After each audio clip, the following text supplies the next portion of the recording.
ನಮಸ್ಕಾರ ವೀಕ್ಷಕರೇ, ಯೋಗವನ ಬೆಟ್ಟದ ಮನೆಮದ್ದು ಕಾರ್ಯಕ್ರಮಕ್ಕೆ ತಮಗೆಲ್ಲರಿಗೂ ಆಧಾರದ ಸ್ವಾಗತ.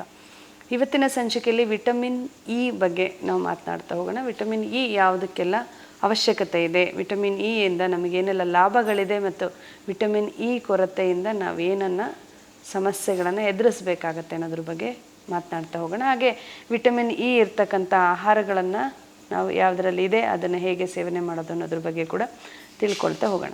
ಈ ವಿಟಮಿನ್ ಇ ಕೊರತೆಯಿಂದ ನಮಗೆ ಸಾಕಷ್ಟು ಸಮಸ್ಯೆಗಳು ಎದುರಾಗ್ತಾ ಹೋಗುತ್ತೆ.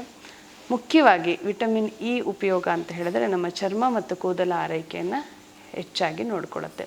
ಹೆಣ್ಣು ಮಕ್ಕಳಿಗೆ ಸೌಂದರ್ಯ ಅಂದ್ರೇ ಒಂದು ಚರ್ಮ ಹಾಗೂ ಕೂದಲು.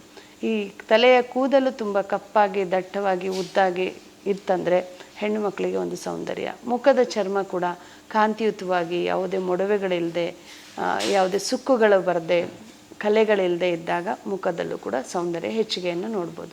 ಸೊ ಈ ರೀತಿಯ ಒಂದು ಅಂದವಾದ ಒಂದು ದೇಹಚರ್ಯನ್ನು ಇಟ್ಕೊಳ್ಬೇಕಂತ ಹೇಳಿದ್ರೆ ವಿಟಮಿನ್ ಇ ತುಂಬ ಮುಖ್ಯವಾಗಿರುತ್ತೆ. ಜೊತೆಗೆ ಈ ವಿಟಮಿನ್ ಇ ಸಹಾಯದಿಂದ ನಿಮ್ಮ ರಕ್ತ ಹೆಪ್ಪುಗೊಟ್ಟೋದನ್ನು ತಡೆಗಟ್ಟಬಹುದು. ಯಾರಿಗೆಲ್ಲ ಹೃದಯ ರಕ್ತನಾಳಗಳ ಬ್ಲಾಕೇಜ್ಗಳಾಗ್ತಾ ಇದೆ ಅಂತ ಹೇಳ್ತಾರೆ, ಅಥವಾ ಕಣ್ಣಿನ ದೃಷ್ಟಿ ನರಗಳಲ್ಲಿ ಬ್ಲಾಕೇಜ್ ಇರ್ಬೋದು, ಅಥವಾ ಮೆದುಳಿನ ರಕ್ತನಾಳಗಳಲ್ಲಿ ಬ್ಲಾಕೇಜ್ ಇರ್ಬೋದು, ಯಾವುದೇ ಬ್ಲಾಕೇಜ್ಗಳು ಆಗದೇ ಇರೋ ಹಾಗೆ ತಡೆಗಟ್ಟುವಂಥ ಕೆಲಸ ವಿಟಮಿನ್ ಇ ಮಾಡುತ್ತೆ. ಒಂದು ವೇಳೆ ಯಾರಿಗಾದರೂ ಬ್ಲಾಕೇಜ್ಗಳಿದ್ದರೆ ಈ ವಿಟಮಿನ್ ಇ ಅನ್ನು ಉಪಯೋಗ ಮಾಡಿದ್ರೆ ಬ್ಲಾಕೇಜ್ಗಳನ್ನು ನಿವಾರಣೆ ಮಾಡಿಕೊಳ್ಬಹುದು. ಜೊತೆಗೆ ರಕ್ತದಲ್ಲಿರ್ತಕ್ಕಂಥ ಕೊಬ್ಬಿನ ಅಂಶವನ್ನು ನಿವಾರಣೆ ಮಾಡಿಕೊಳ್ತಾ ರಕ್ತ ಸಂಚಾರವನ್ನು ಹೆಚ್ಚಳ ಮಾಡಿಕೊಳ್ಳಿಕ್ಕೆ ಇದು ಸಹಾಯವನ್ನು ಮಾಡುತ್ತೆ.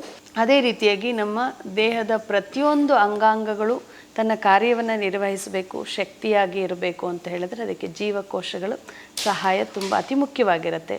ಈ ಜೀವಕೋಶಗಳಿಗೆ ಶಕ್ತಿ ಬೇಕು ಅಂತ ಹೇಳಿದ್ರೆ ನಮ್ಮ ಜೀವಸತ್ವಗಳು ಅಂಥದ್ರಿಂದ ಈ ವಿಟಮಿನ್ ಇ ಜೀವಸತ್ವ ನಮ್ಮ ಜೀವಕೋಶಗಳ ಸಂಖ್ಯೆಯನ್ನು ಮತ್ತು ಶಕ್ತಿಯನ್ನು ಹೆಚ್ಚಳ ಮಾಡ್ತಾ ಅದರ ಆರೈಕೆಯನ್ನು ಮಾಡೋದ್ರಿಂದ ನಮ್ಮ ಪ್ರತಿಯೊಂದು ಅಂಗಾಂಗಗಳನ್ನು ಪೋಷಣೆ ಮಾಡಲಿಕ್ಕೆ ಇದು ಸಹಾಯ ಮಾಡುತ್ತೆ.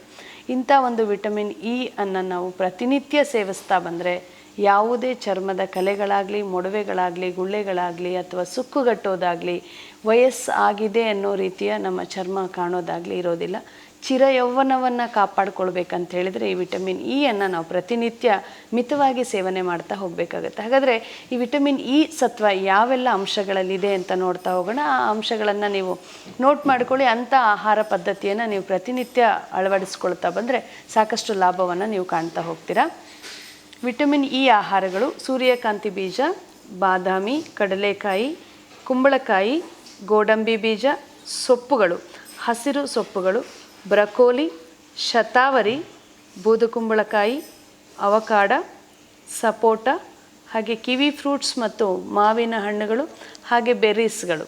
ಯಾವುದೇ ಬೆರೀಸ್ಗಳನ್ನು ಹಣ್ಣುಗಳಲ್ಲಿ ಏನು ನಾವು ಬೆರೀಸ್ ಅಂತ ಹೇಳ್ತೀವಿ, ಬ್ಲೂಬೆರಿ ಇರ್ಬೋದು, ಬ್ಲ್ಯಾಕ್ ಬೆರಿ ಇರ್ಬೋದು, ಈ ರೀತಿಯ ಬೆರೀಸ್ ಹಣ್ಣುಗಳನ್ನು ನೀವು ಪ್ರತಿನಿತ್ಯ ಬಳಸೋದ್ರಿಂದ ನಿಮಗೆ ವಿಟಮಿನ್ ಇ ಹೇರಳವಾಗಿ ಸಿಗುತ್ತೆ. ಇದ್ರ ಜೊತೆಗೆ ಮಿಕ್ಕಂಥ ಎಲ್ಲ ಪೌಷ್ಟಿಕಾಂಶಗಳುಳ್ಳ ವಿಟಮಿನ್ಗಳ ಇರ್ತಕ್ಕಂಥ ಆಹಾರಗಳನ್ನು ಸೇವನೆ ಮಾಡುವಂಥದ್ದು, ಉತ್ತಮ ಆಹಾರ ಪದ್ಧತಿಯನ್ನು ಅನುಸರಿಸ್ತಕ್ಕಂಥದ್ದು, ನೀರಿನ ಅಂಶವನ್ನು ದೇಹಕ್ಕೆ ಪೂರೈಕೆ ಮಾಡುವಂಥದ್ದು, ದೇಹ ಶುದ್ಧೀಕರಣ ಮಾಡುವಂಥದ್ದು, ಜೊತೆಗೆ ಯಾವುದು ದೇಹಕ್ಕೆ ಸಲ್ಲದ ಆಹಾರಗಳಿದೆಯೋ ಅಂಥದ್ದನ್ನು ನಿಲ್ಲಿಸ್ತಕ್ಕಂಥದ್ದು. ಕಾಫಿ ಟೀ ವಿಚಾರಗಳಿರ್ಬೋದು, ಜಂಕ್ ಫುಡ್ಸ್ಗಳಿರ್ಬೋದು, ನಾನ್ ವೆಜ್ಗಳ ಬಳಕೆ ಅಥವಾ ಆಯಿಲಿ ಫುಡ್ಗಳಿರ್ಬೋದು, ಈ ರೀತಿಯ ಕೆಟ್ಟ ಆಹಾರಗಳನ್ನು ತ್ಯಜಿಸಿ ನೀವು ಒಳ್ಳೆಯ ಆಹಾರ ಪದ್ಧತಿಗೆ ಬಂದರೆ ಖಂಡಿತವಾಗ್ಲೂ ಲಾಭವನ್ನು ನೀವು ನೋಡ್ಬೋದು.